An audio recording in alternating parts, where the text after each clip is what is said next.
telling everybody our conversion story and let that be it.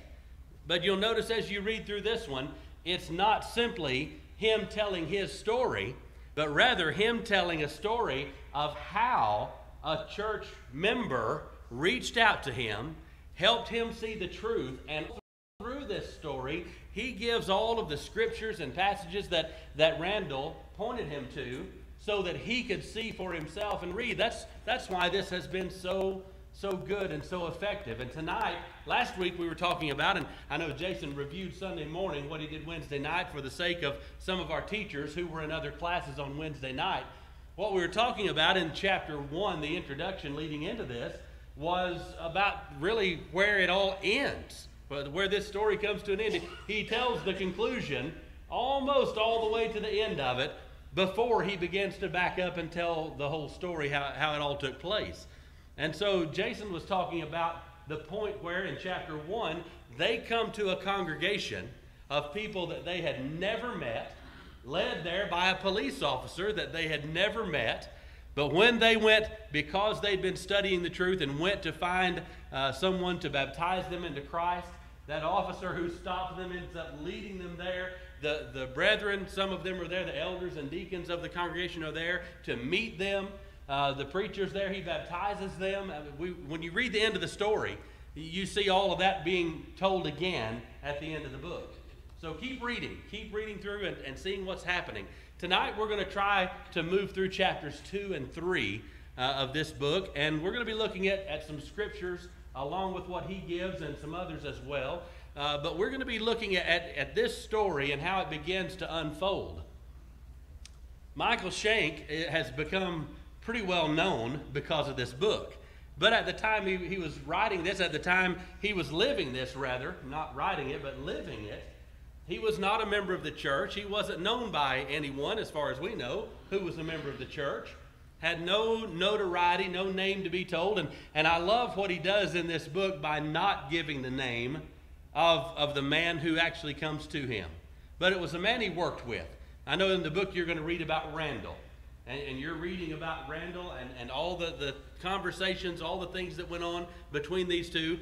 But he's careful to point out in the book and in life when you see him that Randall is not the man's real name. The man didn't want his name given because he did not want any attention, anybody praising him or holding him up in some way, because he was simply doing what every child of God should be working to do. And that is affect someone else's life with the gospel of Christ. When we read about leading into chapter 2, he's just talking about himself, his wife, the life they had started together, and what their goals and purposes and everything was pointed toward in this world. And I love how he lets us see who he really was. He lets us see, first of all, that he's a worldly person. You know, when we go out here in the world and we are around people, sometimes we get shocked, we get maybe offended, get our feelings hurt when somebody who is in the world behaves like somebody who is in the world. And we need to understand, while those things that they do may be offensive, may be hurtful, we may not want to see those done by anybody, we also understand that's who they are. If they were already Christians and following God's will and living a life that was faithful to him, we wouldn't be trying to convert them. We wouldn't be trying to take the truth to them. They'd already be fine and everything would be good there. So we should understand, when we're dealing with someone who is not a Christian, they're going to have different practices in their life.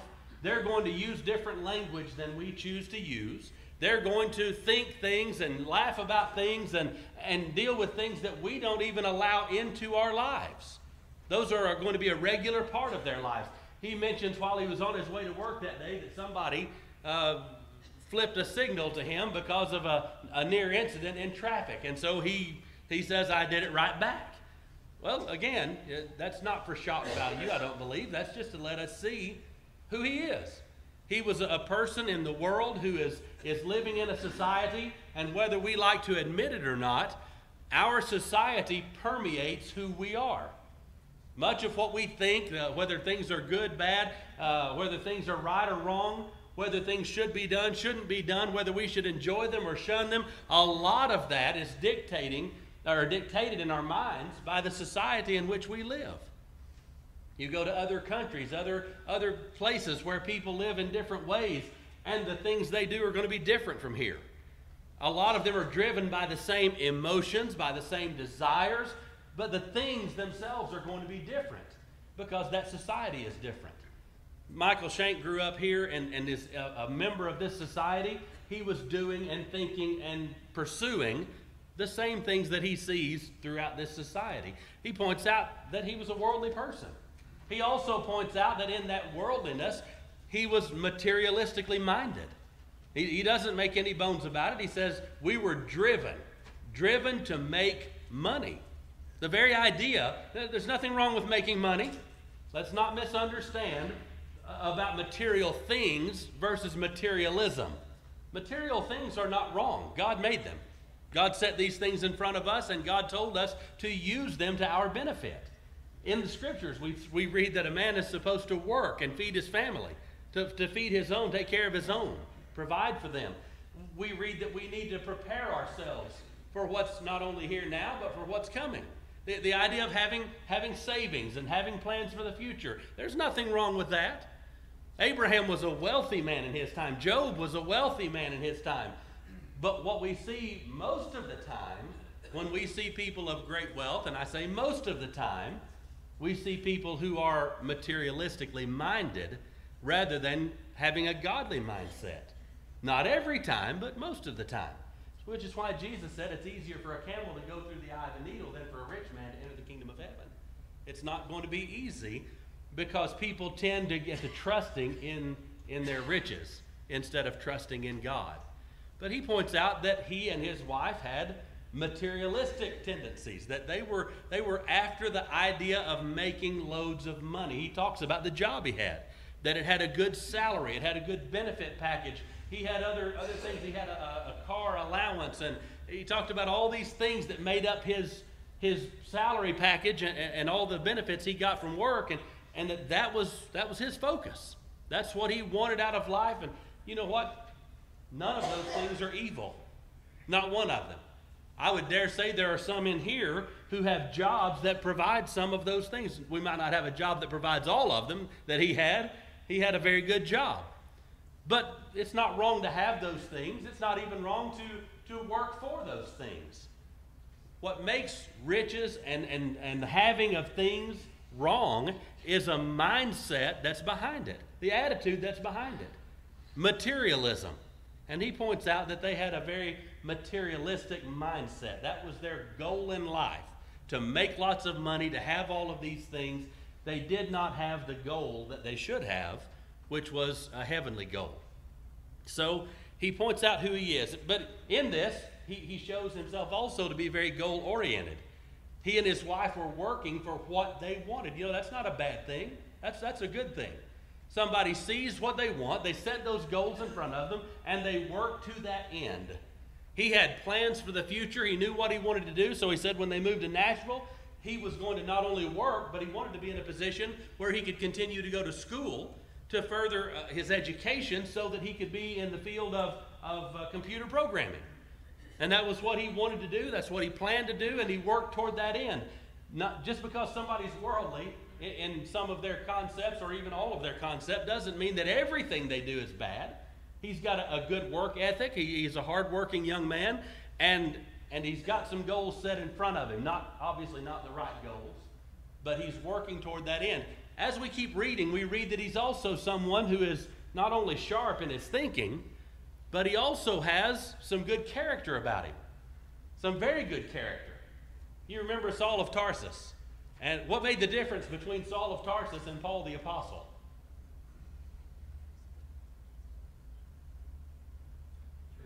Truth. Truth is what made the difference between Saul of Tarsus, the persecutor of the church, and the Apostle Paul, who was a Christian and spreading the gospel and being persecuted for doing it. Truth is what made the difference. What he thought was true before, he did diligently. And when he learned the truth, he followed it diligently. What's the difference between this man, Michael, and the life he was living, what he was doing, and the man we're seeing by the end of the book, and the man that you can meet today? truth. Have you ever met Michael? Yes, sir. He came and spoke at Bremen. I don't remember how long ago that's been. I told somebody the other day, my concept of how long ago something happened is not what it used to be. I used to could tell you, but now it's a little more fleeting. I can't remember if it was 2 years ago or 4 years ago, but I remember when he was at Bremen and we went and heard him. More like 4 years. And yeah, and we met him up there. It was good to meet him. But when you see someone's life, and this is something we should see in every one of ourselves. You may have grown up in a home where your parents were Christians, where your grandparents were Christians. Not everybody grew up that way. But even if you did, there came a point in your life where you had sinned, where you recognized wrongdoing, and where you had to be converted, where you had to be forgiven. And if you grew up in a different situation than that, there may have been a worldly life that you were living. You may have been completely devoid of religion in your life until something or someone came along that caused you to see or think about things differently. And that's what chapters 2 and 3 are introducing us to. The idea of this man who was a hard worker, who was goal-oriented, who was worldly, who had materialistic mindset, was going to have to change. And that change came because of another individual. In the book, he calls his name Randall. Randall is a man who works at the same company, but in a different department. Randall works in shipping and receiving, and he points out why he passed Randall every day, because at the parking lot where all the employees had to park, everybody came and went through shipping and receiving. So Randall was in a job, in a position there, where he saw everybody that worked there come through every day. But I love how he takes the time to describe Randall for us, to tell us what his immediate impressions of him were, and then as you keep going through the story, what his further growing impressions of him were. How did he describe Randall? Very upbeat, smile on his face all the time. Upbeat, yeah, upbeat, smiling, energetic, going above and beyond in his job. I remember the line he says, out of all the other people who were just getting by, he looked like somebody who enjoyed his job, who loved his job. He said he almost didn't seem fitted to it, because the way he appeared, the way he acted, the way he spoke, everything about him just seemed like he ought to be in a higher position somewhere. In fact, one of the lines he said was, he seemed like somebody who was secretly wealthy, who just did this for fun or whatever on the side. It just almost didn't seem to fit in that setting. We've all been in that situation. We've seen someone like that. Perhaps you've been in that position where you were that person. And that's wonderful. You know, there are lots of things that burden people every day. Things that burden people to a degree that it shuts off the goodness from their life. And you can see it on their face. You can hear it when they speak, the way they walk, the way they carry themselves. It's evident that some people carry an attitude about them that they really don't have much to live for. There should not ever be a child of God in this world where that is their daily demeanor.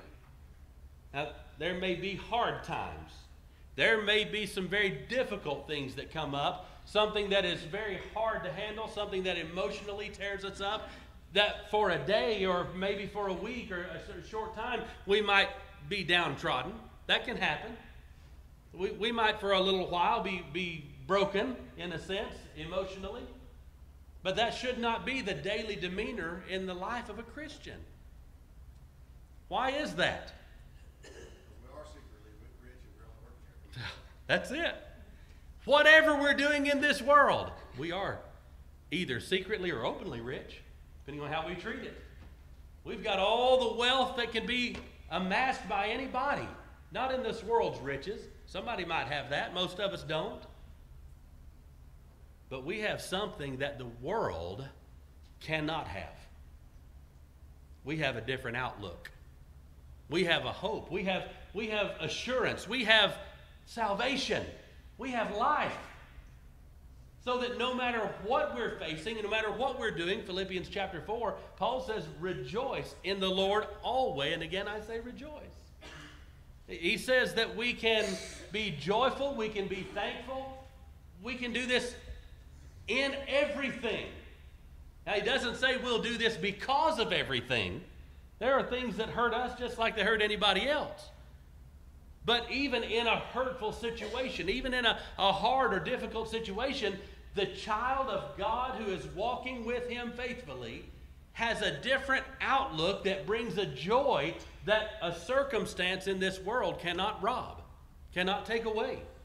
The book of Philippians is filled with the ideas of things that can turn people aside from this joy, from this peace, from this calm, from having that good attitude and that smile on the face. And you know, the Wailing Wall in Jerusalem, do you know how many people have been converted to Judaism by the Wailing Wall?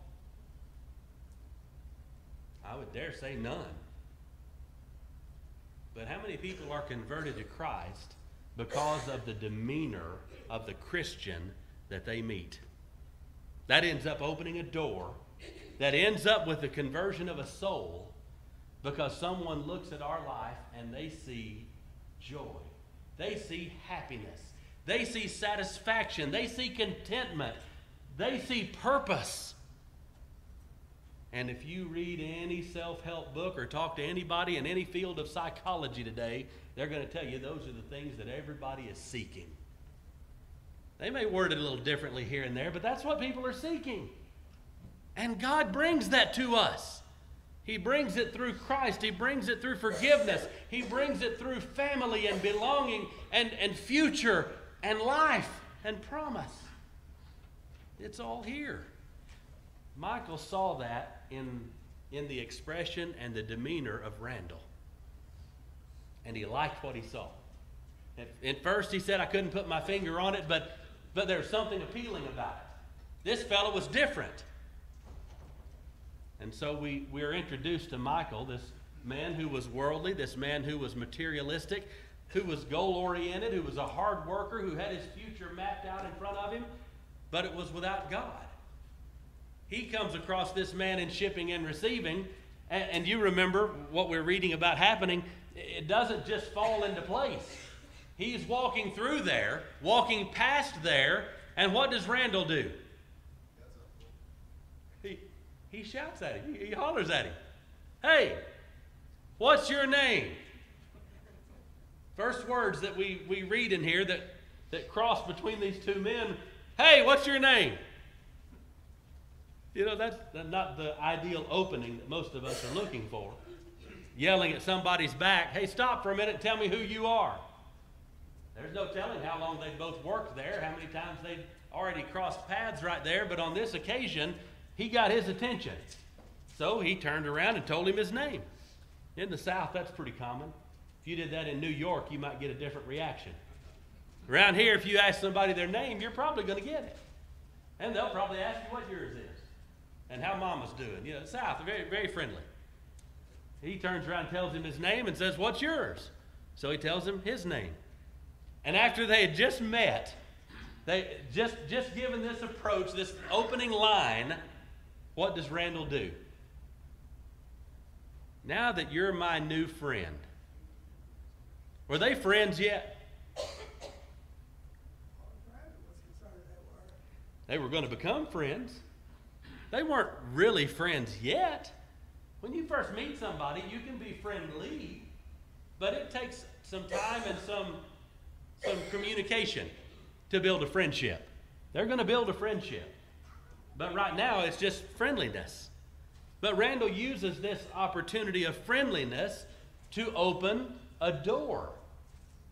You know why when a young man asks a young woman to go out on a date, why when they're out on their first date, no matter how good looking they think the other person is and how smitten they are with them and they go, oh, I'm so lucky to be out with this person.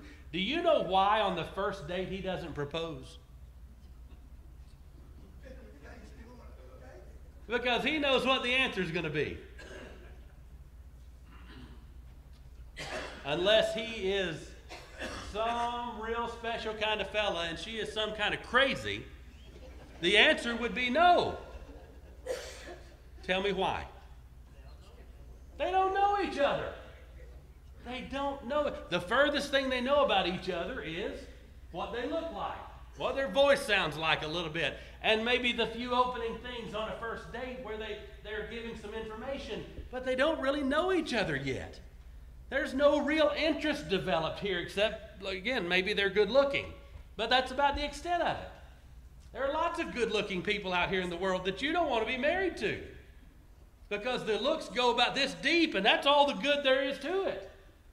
You don't want to marry that person. That's why we don't go on the first date and by the end of the date pop open a box with a ring in it. Because if it turns out to be her size, she's going to think you're a stalker or something. I mean, there's just so much there that you have no idea about. Which is why when we walk up to people cold on the street or knock on their door and say, would you like to study the Bible with me?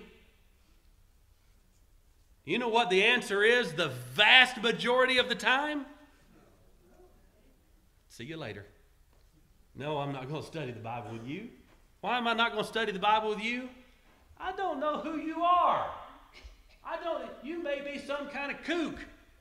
You may be in some cult. You may be in some religious movement where within a few weeks I'm going to have to shave my head and wear a toga and I don't know what you're fixing to do to me. It's understandable that when we meet somebody for the first time and say, will you study the Bible with me, that they say no.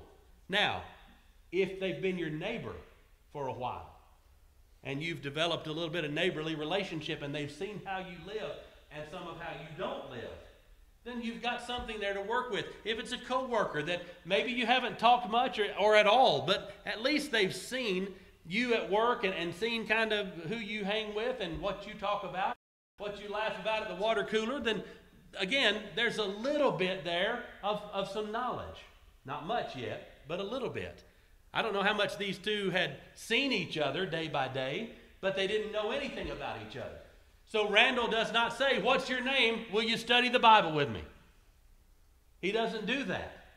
Did you follow the storyline?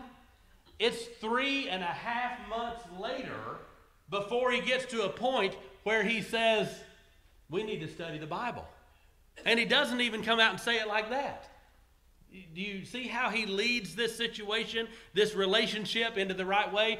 After we're introduced in chapter 2 to Michael and to Randall, and we see his approach and see that he stays with it. When you start into chapter 3, he says, now it's gone from August to November. It's 3.5 months down the road. And he says over those 3.5 months or so, very regularly, Randall keeps speaking to him and has asked him a whole bunch of thought-provoking spiritual questions. Thought-provoking spiritual questions. Have you ever known somebody who meets somebody and over a few months' time, every time they see them, they're preaching another piece of truth to them? And see how far that goes, usually? He wasn't bombarding him with truth and throwing things on him and after a while saying, I just don't get why he won't do it. I know he knows the truth. Well, that phrase has been thrown around a lot, hasn't it? I know that this person knows the truth. I don't know why they won't do it. I do. Could be any number of reasons. They may not even care. They may have put up with somebody telling them pieces of truth for a while because they work together and they can't really get rid of them, so they have to hear some of what they say, and they just don't care. They never asked for it. They don't want it. Randall doesn't do this. He doesn't force the truth on him. He asks him questions. And Michael responds to the questions. There's a response here. I'm sure Randall probably tried this with other people as well. And there may be times when you're asking questions and people they're not interested, they don't care, they're not concerned. They may not respond to the questions. And you know what you do then? You ask somebody else. If you run into somebody who's not interested, we're not told to beat them over the head with it. Jesus said when you find somebody that's not interested, sometimes you have to shake the dust off your feet and move to another individual. Do you think Randall had tried to talk to that other couple coworker who warned Michael to stay away from him? I have no doubt. I have no doubt. He had probably talked to him and some others in there. Because when he found out that those two were talking, the first thing he did was issue a warning. You better look out. These people are different. And so we'll get to that in just, but I think that's probably true. He probably had tried to talk with him, maybe had some questions with him, and that's one question. The question that his co-worker told him, not question, but the accusation he made against the church is a very common accusation. We touched on it a few weeks back in some of the earlier lessons about evangelism, and Jason mentioned it last week, the one where you think you're the only ones going to heaven. We'll hit on that again here in just a little bit when we look at that scenario. But he approaches him with questions. Now, let me ask you this. What questions, now it doesn't tell us, I'm asking you to think about something. What questions do you think Randall could have been asking him over that 3.5-month period? We see what he asked him once it jumps ahead to that point. He tells him, he quotes 2 Thessalonians 1, verses 6 through 10, about Jesus coming in judgment, in flaming fire, taking vengeance on them that know not God and that obey not the gospel of our Lord Jesus Christ. He quotes this passage to him, and they start talking about the return of Christ. He quotes other verses. They're talking about some things very important here. And he asks him about the return of Christ, but then he asks him about obeying the gospel. And he asks him, have you obeyed the gospel? Now, something that you'll learn if you deal with people very much is if you ask a closed question, it staunches the conversation. It staunches it. A closed question is a question that can be answered yes or no. Do you think this? Yes or no. Do you believe this? Yes or no. Open questions cannot be answered yes or no. What do you think about this? Who is involved in this? How is this possible?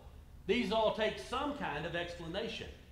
They have to answer with revealing more of themselves in the process.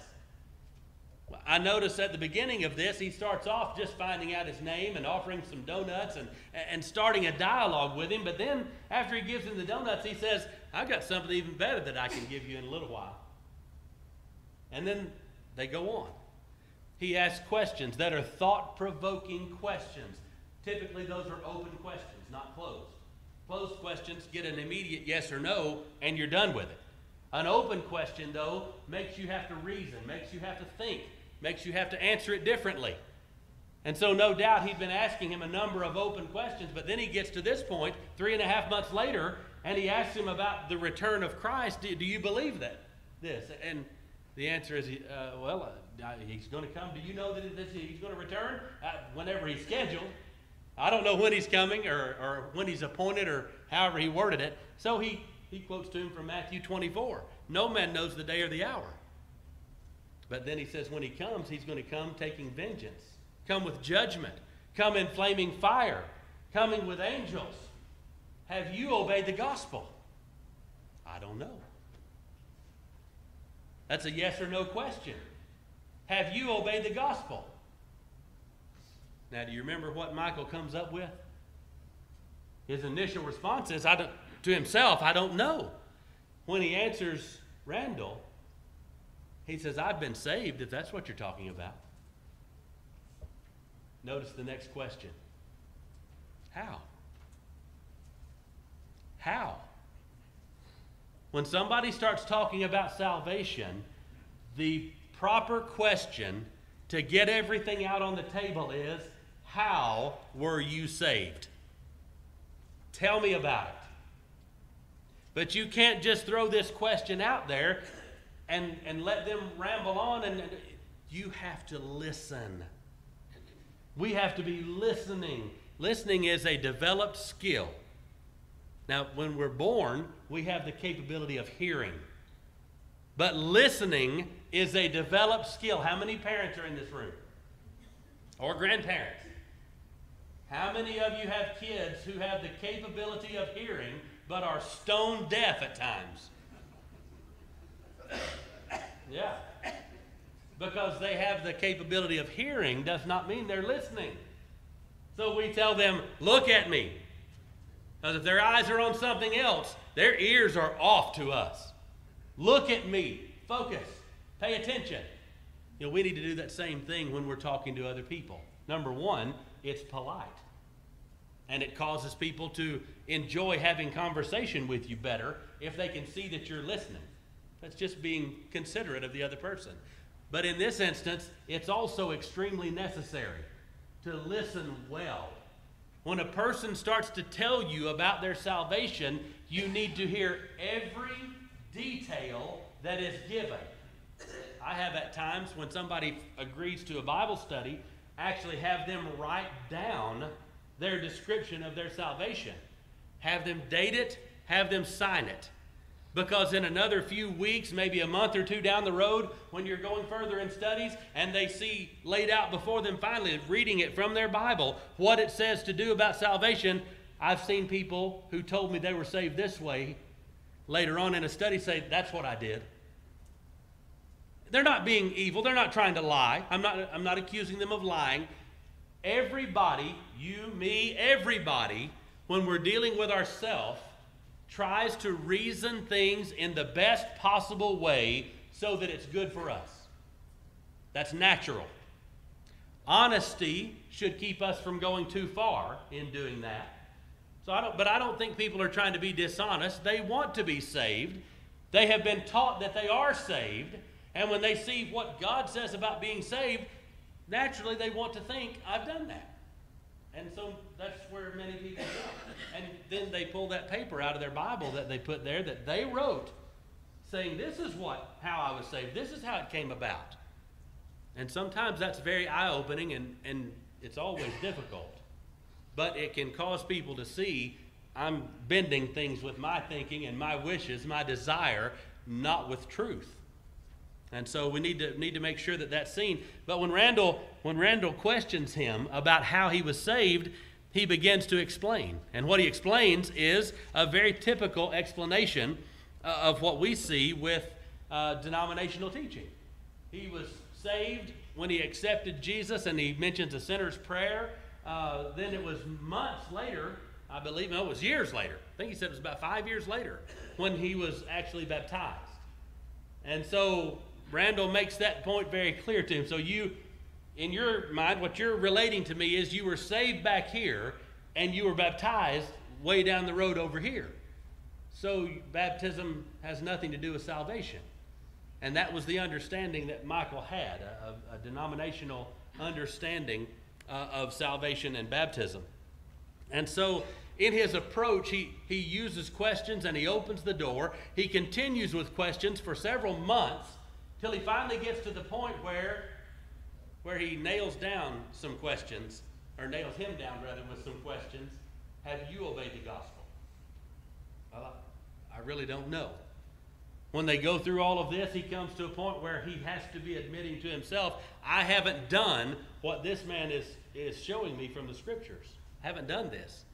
And what he ends up asking him is, if Christ is going to come and take vengeance and going to come with judgment on all of those who have not obeyed the gospel, don't you think you need to know what the gospel is and how to obey it? And he's honest enough to say, yeah, I need to know that. I need to know the answer to that. And so they set up a study. Well, they set up a study, and as soon as they do, he goes up to his department at work, and one of his co-workers who saw them talking begins to throw accusations at Randall. You know what Randall's best defense in this situation of having accusations thrown at him is?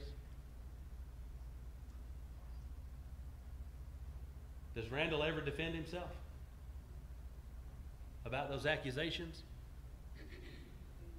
Do this. Yes, he did. But the book doesn't tell us he ever even knew about them. So how did he defend himself with these accusations?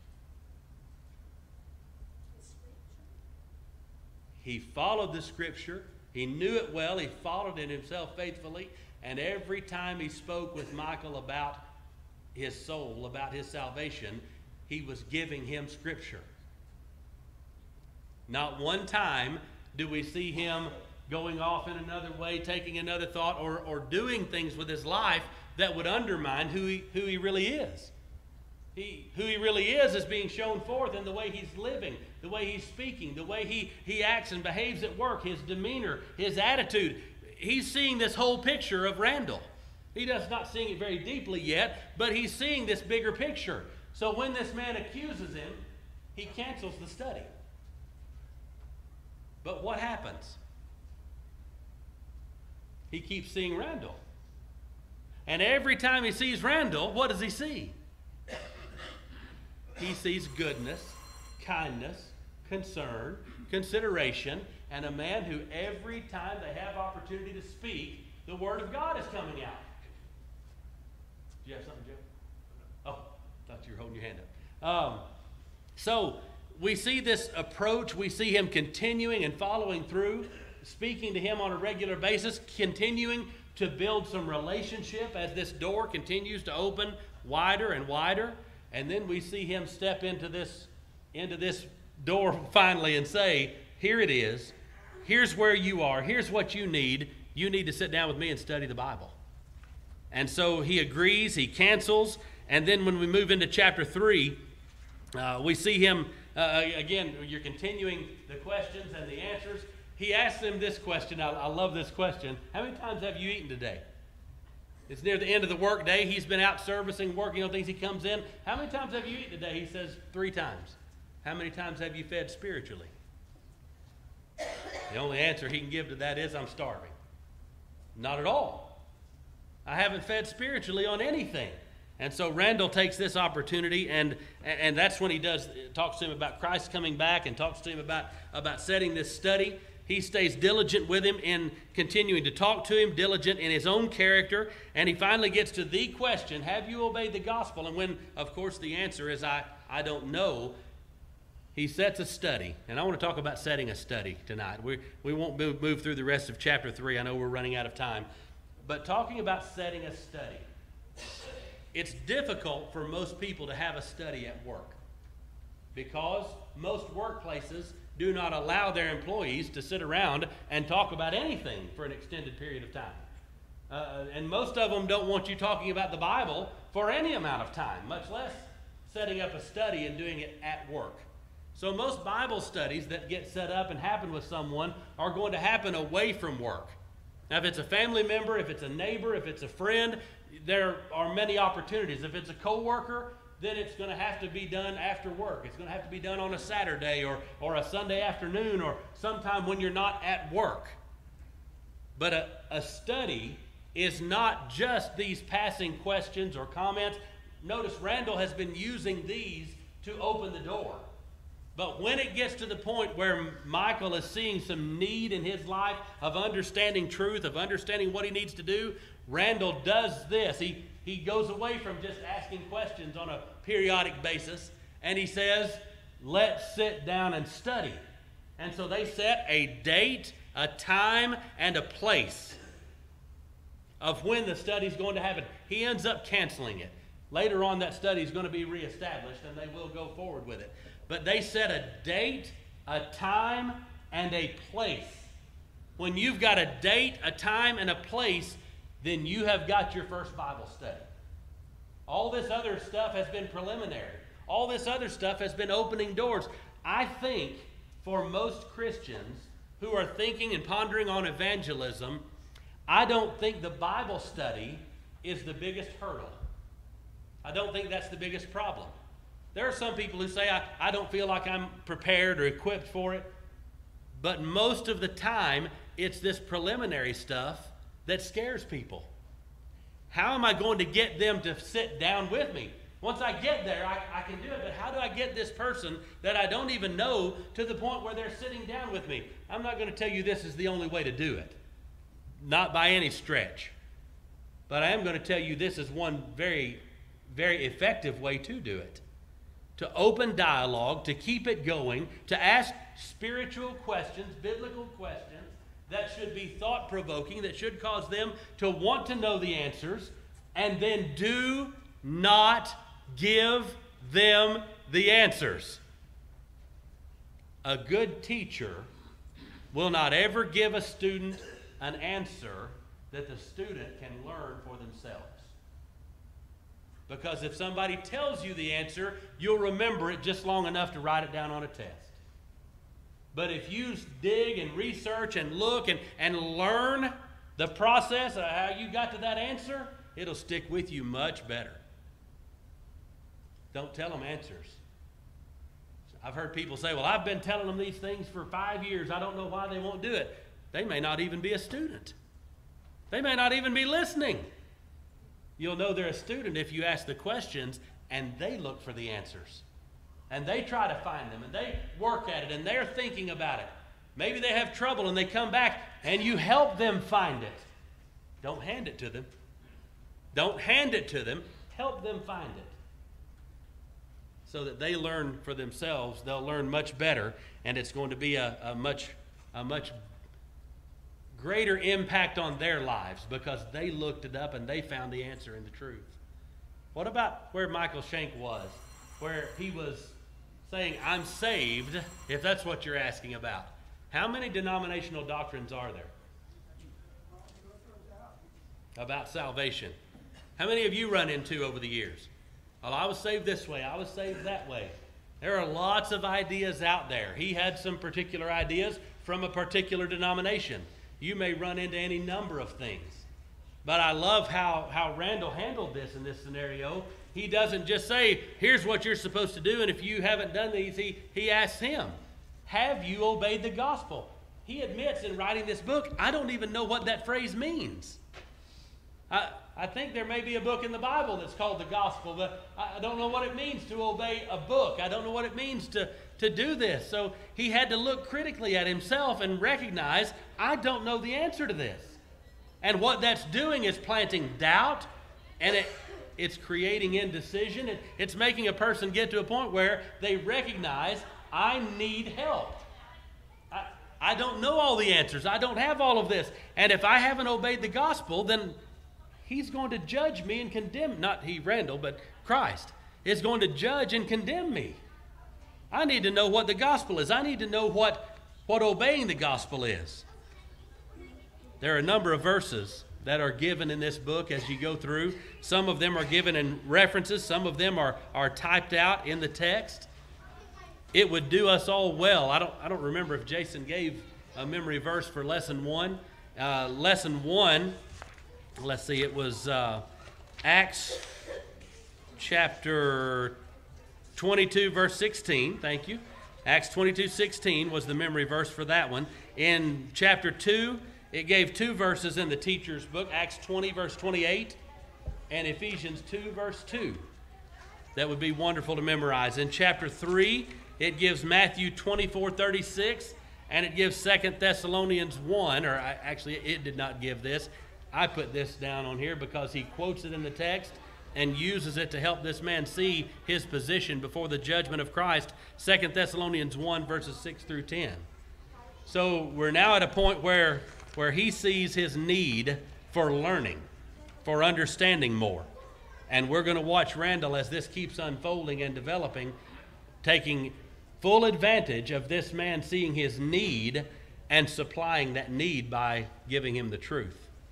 So we'll pick up on Sunday morning, Lord willing, looking at least at chapter 4. We may try to include 4 and 5. So if you haven't read that far yet, make sure you read through at least those couple of chapters. Yes, sir.